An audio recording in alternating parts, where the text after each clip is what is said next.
Di tengah panas terik dan debu kota yang menyesakkan, muncul pemandangan unik di jalanan Tiongkok. Truk-truk melaju perlahan sambil menyemprotkan kabut halus ke udara. Sekilas terlihat seperti sedang menyiram jalan, tapi kenyataannya, mereka sedang mencuci udara. Kendaraan ini disebut truk sprinkler ramah lingkungan. Sebagian dilengkapi meriam kabut bertekanan tinggi yang mampu menembakkan semprotan hingga hampir 100 meter ke udara. Kabut halus itu menangkap partikel debu mikroskopis, menjatuhkannya ke tanah, dan menciptakan efek sejuk layaknya hujan buatan mini di tengah kota yang padat. Dalam beberapa menit, udara jadi lebih ringan dihirup, dan jalanan terasa lebih bersih. Di kota seperti Shenzhen, Sebelasan, hingga Changji, truk-truk ini menjadi bagian dari program resmi pemerintah bernama Blue Sky Protection Campaign.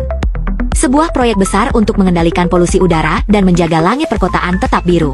Truk-truk ini tak beroperasi sembarangan. Mereka digerakkan berdasarkan data kualitas udara real-time. Begitu sensor mendeteksi peningkatan debu, unit terdekat langsung diaktifkan untuk berpatroli. Model terbarunya bahkan berbasis listrik penuh, tanpa suara mesin dan tanpa emisi. Dilengkapi GPS, sensor PM25, dan sistem kontrol otomatis, truk ini bisa menyesuaikan kekuatan semprotan sesuai kondisi sekitar. Semua datanya langsung terkoneksi ke pusat pengendali kota, menciptakan sistem kota cerdas yang peduli pada udara yang dihirup warganya.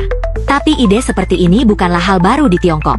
Lebih dari 1800 tahun lalu, di masa dinasti Han, Kaisar Ling memerintahkan seorang pejabat bernama Beilan untuk membuat alat bernama Fan Chekewu. Kendaraan sederhana yang menggunakan prinsip sifon dan roda pengungkit air untuk menyiram jalan dan menekan debu di ibu kota kekaisaran. Itulah prototipe truk penyiram pertama dalam sejarah. Lalu pada tahun 1967, lahirlah truk penyiram modern pertama buatan Tiongkok. Mobil Jiefangcha 10B yang dimodifikasi oleh Biro Teknik Jalan Raya untuk membersihkan jalan perkotaan. Sejak itu, produksinya terus berkembang pesat.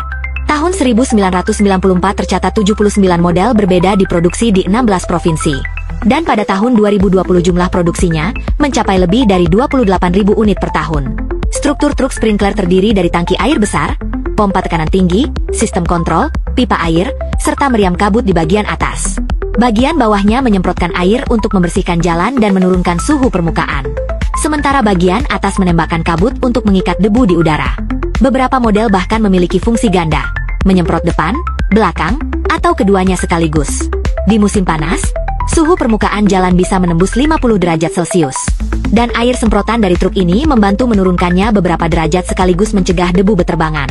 Jadi selain menjaga udara, mereka juga menstabilkan suhu kota dan menciptakan rasa nyaman di tengah lalu lintas padat.